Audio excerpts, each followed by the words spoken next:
dripping over there from the ceiling. And this is here inside of the ceiling. That's the bad pipe, I think. But it's up there that we saw the water come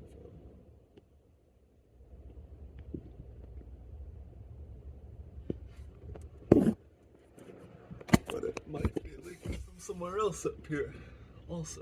Because this looks like water damage there. So that might be from this pipe right here. Let's see if there's anything in the other room.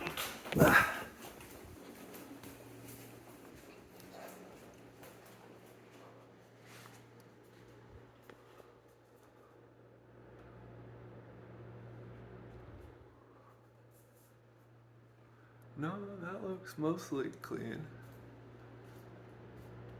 That